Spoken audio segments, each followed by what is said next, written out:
오늘 이 사건은 성도님들에게 상당히 낯익은 그런 본문인데요. 이스라엘 백성들이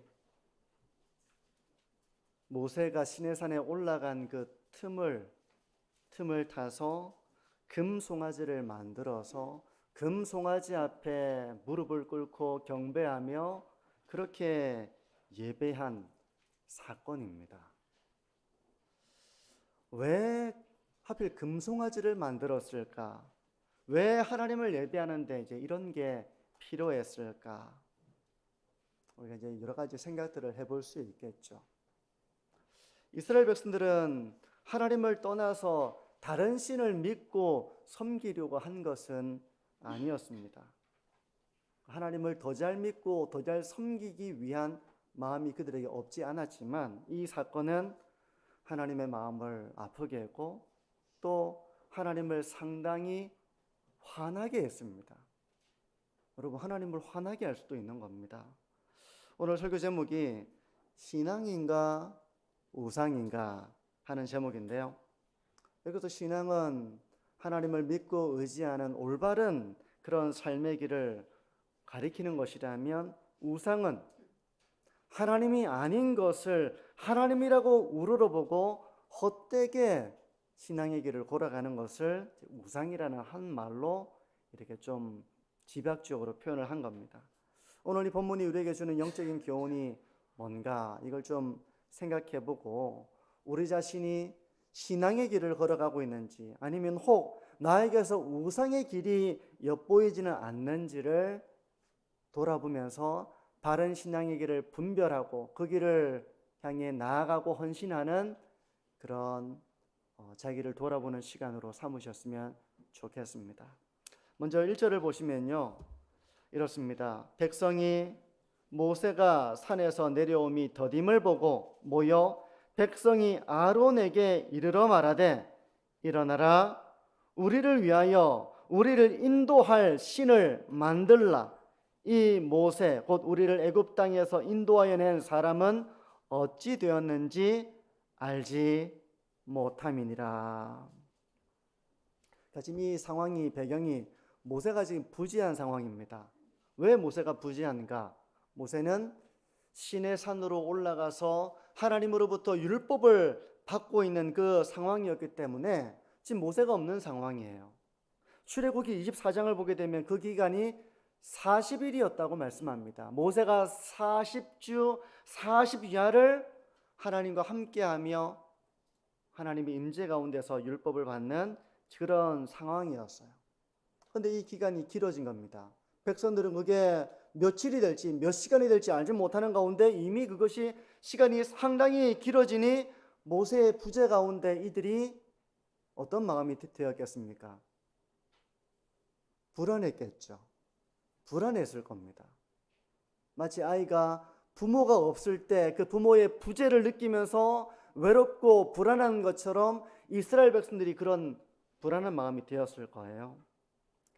모세가 함께할 때는 어려움 가운데서도 하나님의 놀라운 역사가 나타났으니 언제 어떤 일이 생길지 모르는데 이 모세의 부재는 곧 그들에게 불안과 하나님의 부재처럼 느껴졌다는 것이죠. 물론 그렇다 하더라도 어쨌든 기다려야 하지만 이스라엘 백성들은 기다리기보다는 그들 가운데 보이는 하나님을 만들어라, 이렇게 다짜고짜 아론에게 말한 겁니다. 신을 만들라, 이렇게 말한 거예요. 이런 요구에 아론은 어떻게 대응을 했습니까? 2절과 4절을 보시면 이렇습니다. 아론이 그들에게 이르되, 너희의 아내와 자녀의 귀에서 금고리를 빼어 내게로 가져오라. 모든 백성이 그 귀에서 금고리를 빼어 아론에게로 가져가매 아론이 그들의 손에서 금고리를 받아 부어서 조각칼로 새겨 송아지 형상을 만드니 그들이 말하되, 이스라엘아, 이는 너희를 애굽 땅에서 인도하여 낸 너희의 신이로다 하는지라. 아론은 백성들에게서 금을 가져오라고 했습니다. 너희 귀에서, 너희 자녀들의 귀에서 금을 가져오라 한 뒤 그 금으로 송아지 형상을 만든 거예요. 그러면서 이 송아지 형상이 바로 이스라엘을 애굽 땅에서 인도해낸 신이라고 말하는 겁니다. 그러니 여기서 알 수 있는 것처럼 이스라엘 백성들은 여호와 하나님이 아닌 다른 신을 섬기려고 한 것이 아닙니다. 그들을 애굽 땅에서 인도하여 그 신을 섬기기 위해서 신상을 만든 겁니다. 다시 말해서 좀 더 정교하게 말하자면 이들은 십계명의 제1계명을 어기려고 하는 마음은 없었습니다. 하나님이 아닌 다른 신을 섬기려는 마음은 없었어요. 하지만 하나님을 예배하고 섬기기 위해서 이들은 제2계명, 형상을 만들지 말라는, 하나님을 어떤 형상으로 만들지 말라는 이 계명을 어기고 있는 겁니다. 그런데 왜 그 하필 많은 형상들이 한두 개가 아니잖아요. 곰도 있고 호랑이도 있고 뱀도 있고 여러 가지 형상이 있는데 왜 하필 송아지였을까? 왜 그랬다고 생각하십니까? 이 사실 송아지는 애굽에 있는 시절에 애굽 사람들이 섬긴 신 중에 하나가 바로 송아지 형상을 하고 있는 신이었습니다. 이걸 이제 아피스 또 하토르 신을 참고해서 이걸 만든 거예요. 자료를 제가 좀 준비를 했는데요. 이런 상입니다. 이건 루브르 박물관에 있는 애굽의 신인 하피스 신상을 이제 이렇게 만든 이제 이런 유물이 이제 루브르 박물관에 이렇게 보관되어 있는데요. 애굽에서 익숙한 신이 바로 이 소를 숭배하는 그 신앙이 있었습니다. 그래서 아피스 신은 남성신입니다. 황소로 형상화되는 남성신이고요. 또 하토르는 암소의 모습을 하고 있는 여신입니다. 여신. 이 아피스 신은 힘과 생명을 상징합니다. 소가 힘이 좋잖아요. 힘, 생명, 이것을 상징하고 여신인 하토르 신은 풍요, 다산을 장려하는 신으로 숭배가 되었습니다. 그러니까 이 소의 형상을 가지고 이 신을 숭배하면 힘과 생명과 다산과 풍요를 얻을 수 있다, 이런 바람을 가지고 만들어진 이 신이 바로 애굽의 신, 이 소를 숭배하는 그 신앙이 있었는데요. 하나님이 이런 분이 되어 주셨으면 좋겠다라는 그들의 바람을 가지고 이 형상을 만든 거예요. 이렇게 하고 나서 아론이 제단을 쌓고 이제 예배를 선포합니다. 5절과 6절을 보십시오. 아론이 보고 그 앞에 제단을 쌓고 이에 아론이 공포하여 이르되 내일은 여호와의 절이니라 하니 이튿날에 그들이 일찍이 일어나 번제를 드리며 화목제를 드리고 백성이 앉아서 먹고 마시며 일어나서 뛰놀더라. 그러니까 이스라엘 백성들이 금송아지를 만들어 놓고 그 송아지 앞에 제단을 쌓은 겁니다. 이 제단은 짐승을 태워 드리는 그런 제단을 말하는 거예요. 그리고 거기다가 이제 번제를 드렸습니다. 번제는 짐승을 완전히 태우는 제사 방식이죠.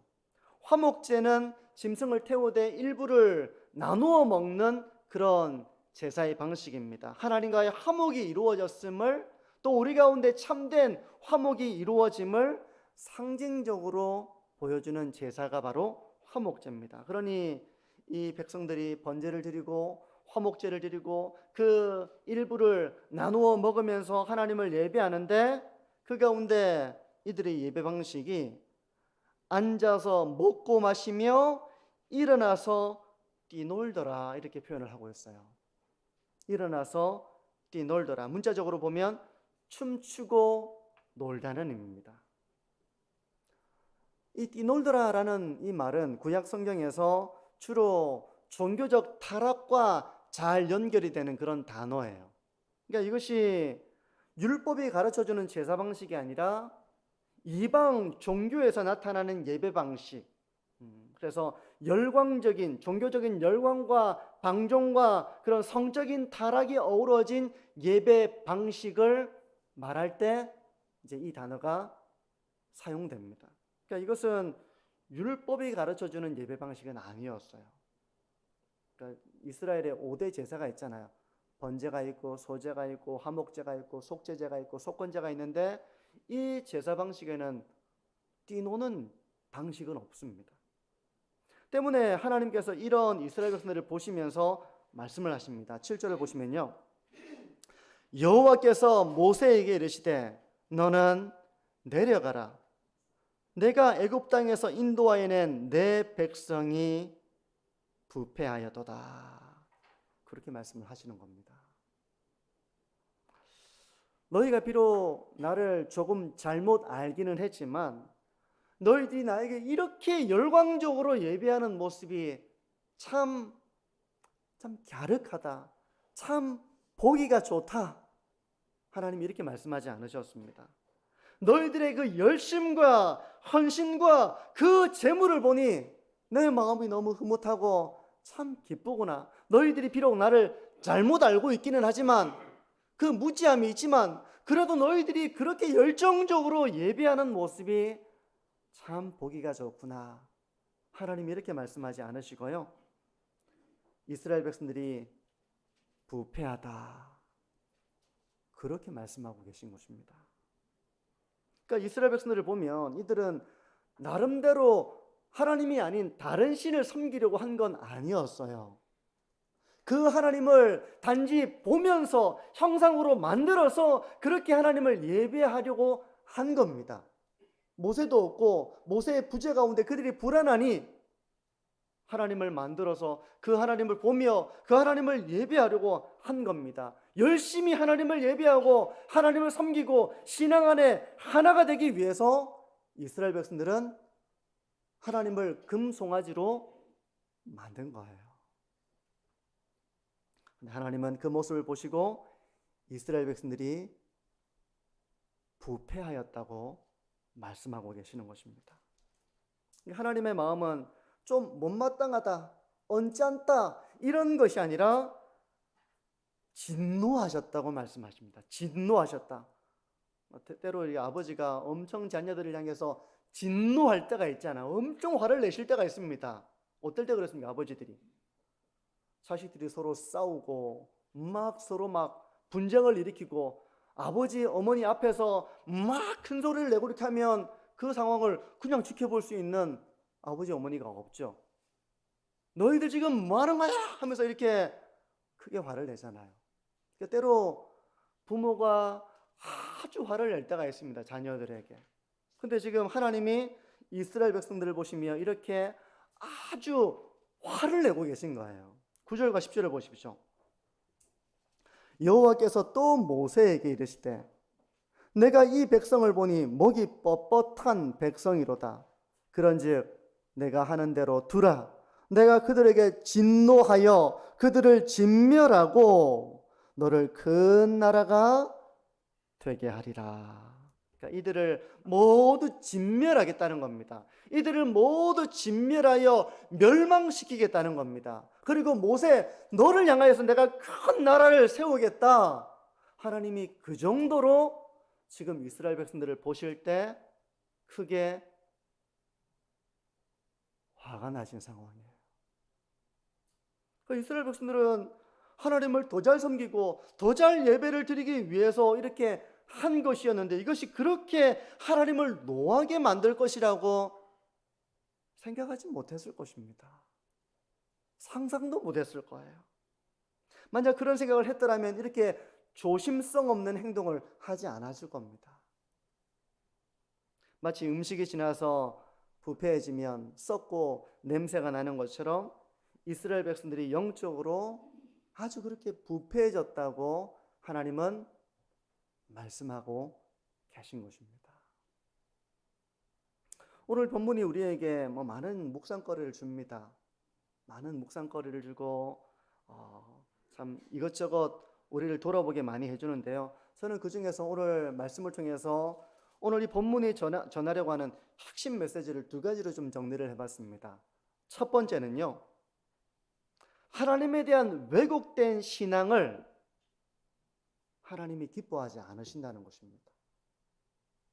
하나님에 대한 왜곡된 신앙, 하나님은 이런 분이실 거야, 내가 하나님을 이렇게 섬기면 하나님이 기뻐하실 거야 라고 자기 나름대로 하나님을 이런 분이겠지 라고 생각해서 자기 나름대로의 열심을 가지고 하나님을 왜곡되게 섬기고 예배하고 신앙생활하는 것을 하나님은 기뻐하지 않으신다는 것입니다. 제가 좀 비유를 생각해 봤어요. 성도님들이 이걸 보시면서 이게 그렇게 잘못됐나? 이게 그렇게 이들을 멸망할 만한 그런 죄인가? 아니, 하나님 형상으로 좀 만들었다가 손 치더라도 이게 그렇게 큰 죄인가? 라고 생각이 되는 그런 분이 계실지도 몰라요. 아니, 이들이 뭐 윤리적으로 엄청난 잘못을 하고 무슨 사람을 죽이고 뭐 성적으로 방종하고 그런 게 아니라 하나님 잘 섬기려고 하는 데에서 비롯된 그런 모습이거든요. 제가 비유를 들어서 좀 말하자면 제가 이렇게 좀 생각을 해봤습니다. 여러분들께서 자기 자신을 누군가에게 좀 소개를 했습니다. 저는 제가 제 성별은 남자입니다. 이렇게 소개를 했는데 상대방이 어떤 사람이 저 사람 남자 아니야, 저 사람 여자야, 이렇게 나에 대해서 왜곡한다면 여러분 어떤 기분이시겠습니까? 내가 좀 여자처럼 생겼나? 이렇게 생각하면서 그냥 그 말을 그런가 이렇게 생각하는 게 아니라 몹시 그 말이 기분이 좋지 않을 거예요. 또 여러분이 집 주소를 말하면서 저희 집은 이런 여기 삽니다 하면서 저희 집에 한번 방문을 하시죠. 보통 이렇게 오전 8시부터 저녁 8시까지 저에게 연락 주시고 방문해 주시면 됩니다. 이렇게 얘기를 했는데 어떤 사람이 새벽 5시에 초인종을 막 10번씩 누르면서 이렇게 방문을 한다면 어떨 것 같습니까? 반갑게 맞이할 수 있으시겠습니까? 그럴 분은 별로 없을 거예요. 그러니까 극단적으로 말하자면 나의 뜻과 내가 원하는 것을 전혀 무시하고 상대방이 원하는 대로 상대방의 마음대로 판단해가지고 상대방이 마음대로 나를 대한다면 그건 내가 기뻐하는 그런 만남이 되기가 어려운 것이죠. 뿐만 아니라 이제 여러분들이 만약에 어떤 음식에 대해서 알레르기가 있다고 한번 가정을 해보세요. 저희 아이는 이런 알레르기가 있어서 이런 음식을 먹으면 안 됩니다, 이렇게 소개를 해줬는데, 말을 했는데 상대방이 그것을 무시하고 저희 아이에게 알레르기를 일으키는 그 위험한 음식을 먹였다고 한번 생각해 보세요. 나는 충분히 말했는데 그렇게 우리 아이 대하시면 안 됩니다, 이 아이가 이런 약함이 있습니다, 알레르기가 있습니다 했는데 그걸 무시하고 그 음식이 들어와 있는 걸 아이에게 먹였다고 한번 생각해 보세요.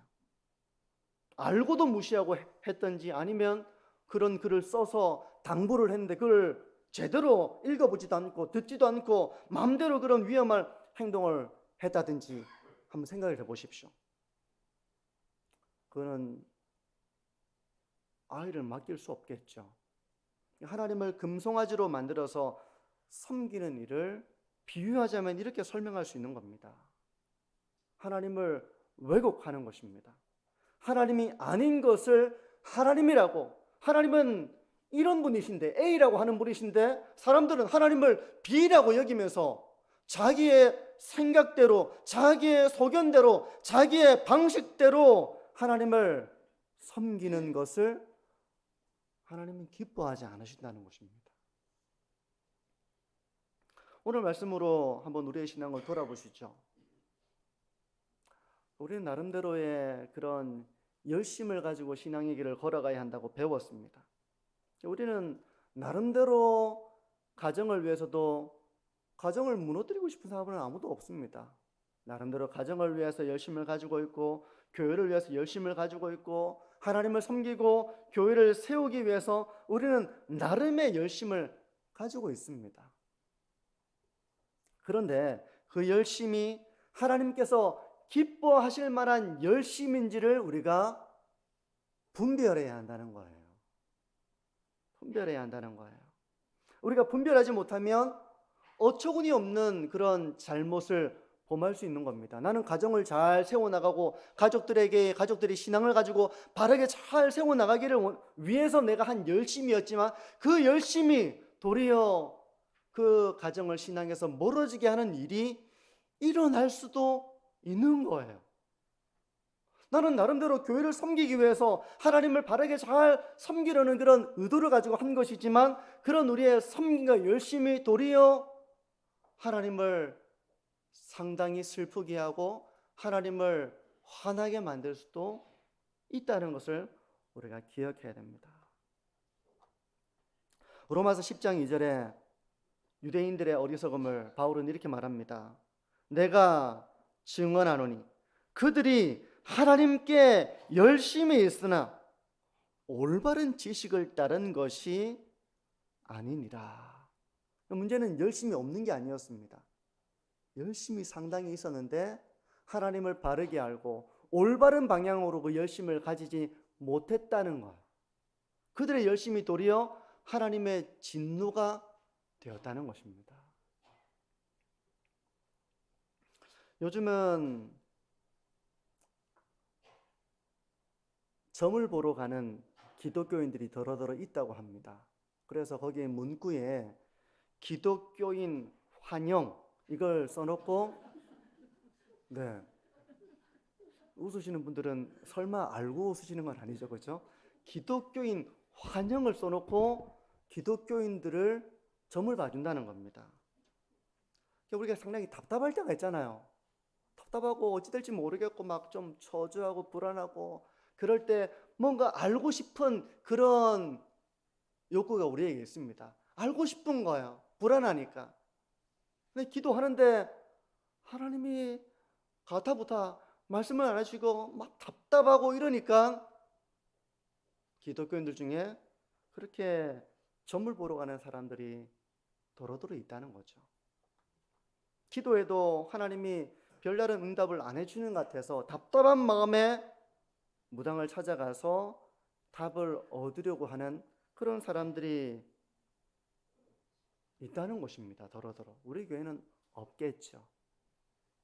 근데 그렇게 주중에는 무당을 찾아가고 주일에는 예배당에 모여가지고 찬양을 부르고 기도하고 예배를 드릴 때 하나님이 그 예배를 어떻게 바라보실까? 아주 열심히 막 예배를 드리고 이렇게 하는데 그 열심을 어떻게 바라보실까 하는 거예요. 요즘 젊은이들이 막 찬양을 부를 때 예배를 드릴 때 막 일어나가지고 막 손을 들고 박수를 치고 막 그렇게 찬양을 부르는데 넘지 말아야 될 선을 넘는 그런 경우들이 더러더러 있다고 합니다. 이제 큰 교회 이제 그런 청년들을 대상으로 이제 교육자들이 그 실태를 파악해 보면 이제 제가 상상하는 것 이상으로 그런 일들이 일어나는 경우가 있답니다. 근데 그런 문제에 대해서 회개도 하지 않고 전혀 문제의식도 없이 주일이면 막 열정적으로 찬양을 한다면 그런 젊은이들을 하나님이 어떻게 바라보실까 하는 거예요.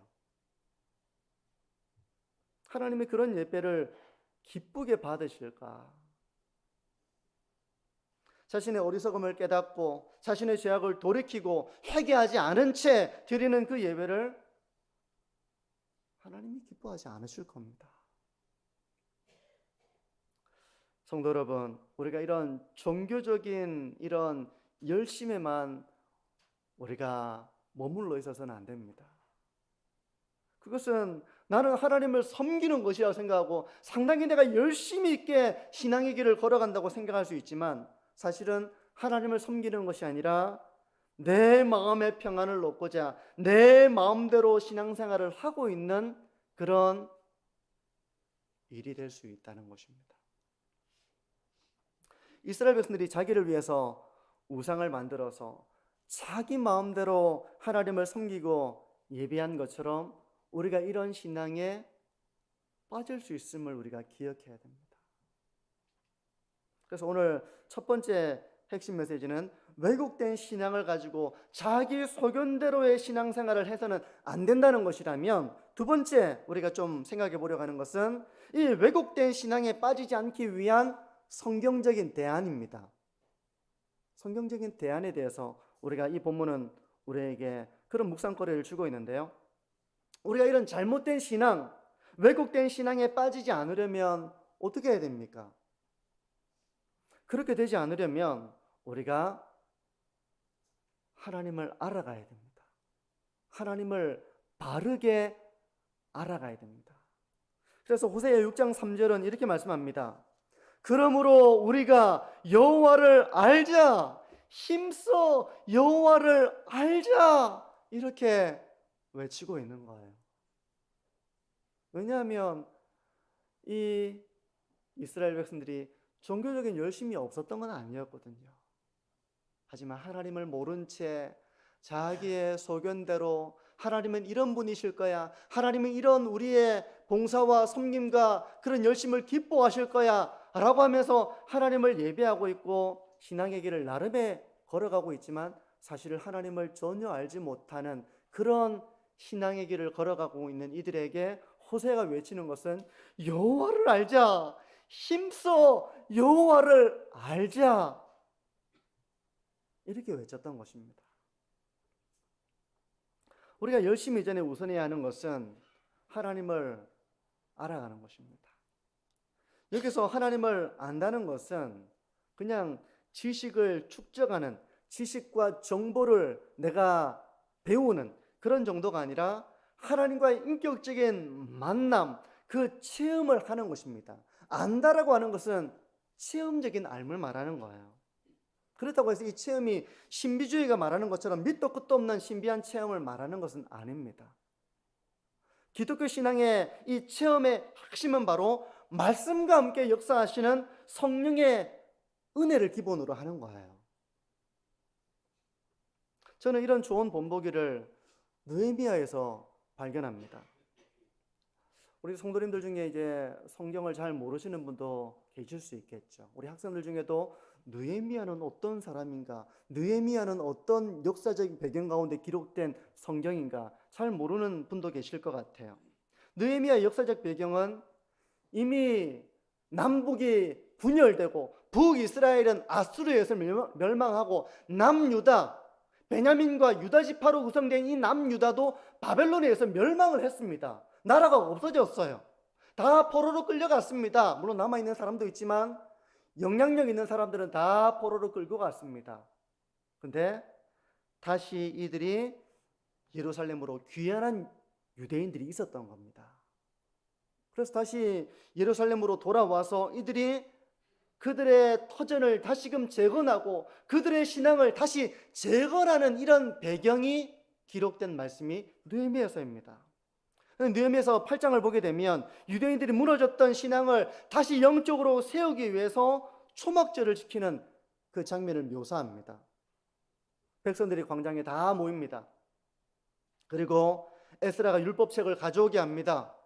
하나님을 알아야 한다는 겁니다. 하나님이 어떤 말씀을 했는지, 우리에게 어떤 삶을 명령했는지, 우리가 하나님의 언약 백성으로서 어떤 삶을 살아야 하는지, 이걸 율법서를 낭독하고 그 말씀을 가르치게 한 거예요. 제사장들로 하여금 그 뜻을 깨닫게 한 겁니다. 그때 그 상황을 느헤미야 8장 8절과 9절은 이렇게 말씀하는데 보십시오.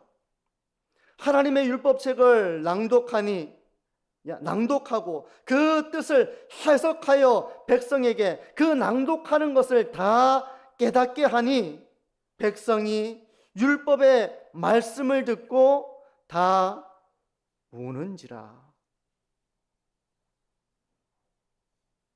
하나님의 말씀을 듣는데, 그 말씀을 깨닫는데 그냥 눈물이 나는 겁니다.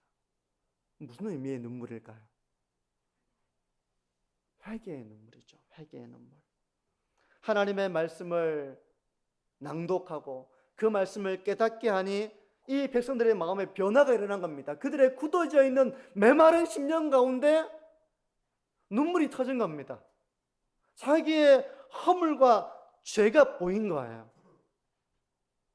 여러분, 이런 사람이 어떻게 교만해질 수 있습니까?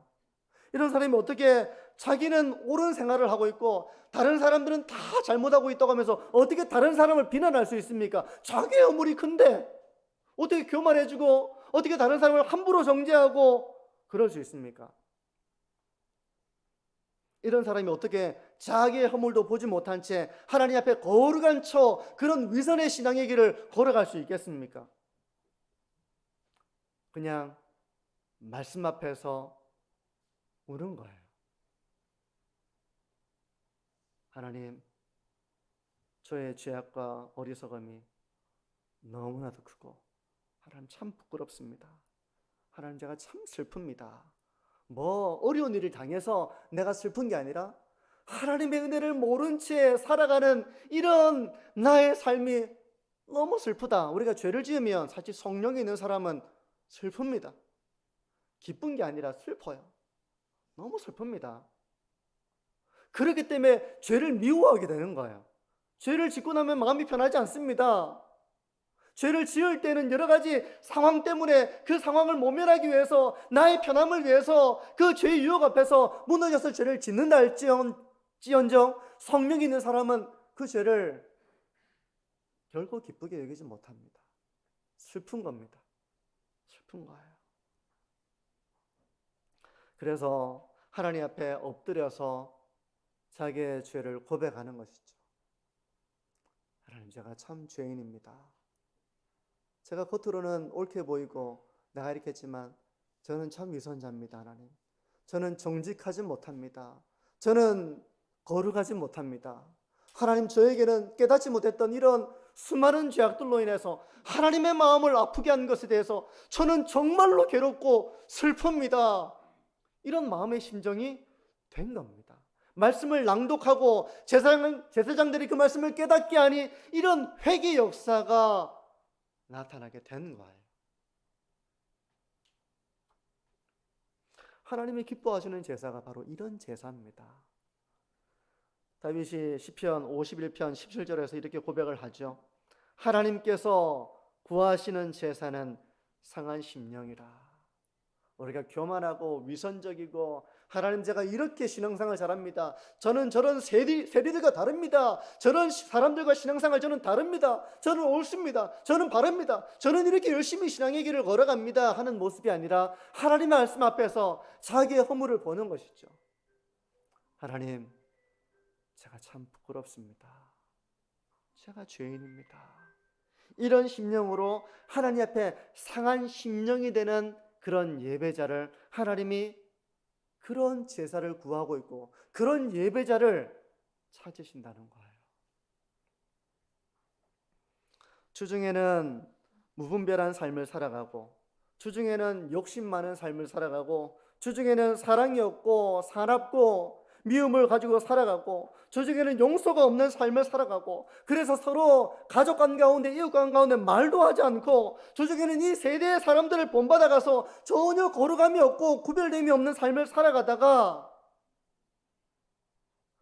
주일에 교회에 와가지고 회개도 없고 눈물도 없고 엎드려 은혜와 그런 긍휼을 구하고 돌이킴도 없이 하나님, 이런 복을 주십시오. 저에게는 이런 소원이 있습니다. 주님, 이거 응답해 주십시오. 이렇게 자기의 평안만 구하고 자기의 형통만을 구하고 자기의 부와 영광만을 구한다면 그건 신앙이 아니라 우상을 쫓고 있는 것입니다.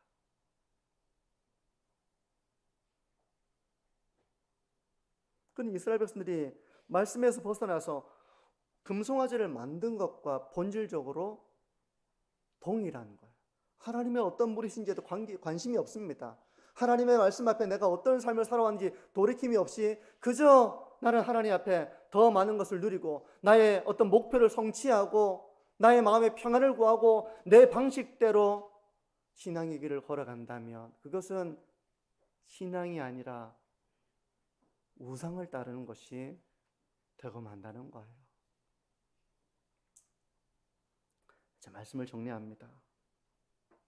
성도 여러분, 우리가 하나님을 알아가고 힘써 하나님을 알아가지 않으면 우리의 삶이 신앙이 아니라 우상으로 갈 수 있음을 우리가 기억해야 됩니다. 그런 삶은 하나님의 기쁨이 되지 못하고 도리어 하나님의 근심이 되는 거예요. 우리가 하나님의 말씀을 통해서 이 말씀과 함께 역사하시는 성령의 은혜를 체험해야 됩니다. 그래서 나의 죄를 깨닫게 되는, 자기의 허물을 보는 사람은 남욕할 게 없습니다. 내가 너무 부끄러워서 남을 탓할 그런 상황이 못 돼요. 하나님 앞에 나의 죄가 깨달아지고 나의 부끄러움을 보게 되고 나의 어리석음을 보게 되니 하나님, 저를 불쌍히 여겨주십시오. 그런 마음이 되어서 엎드리는 그런 상한 심령의 예배자가 되는 것이죠. 우리 사랑하는 만천중앙교회 모든 성도 여러분, 저와 여러분이 이런 상한 심령의 예배자가 되시기를 축복합니다. 오늘 말씀이 좀 무거울지 모르겠지만 제가 이 본문을 몇 주 전부터 보고 있었거든요. 몇 주 전부터 보면서 우리의 신앙생활이 정말 미묘한 차이로 신앙의 길을 걸어가느냐 아니면 우상의 길을 걸어가느냐, 그럴 수 있어요.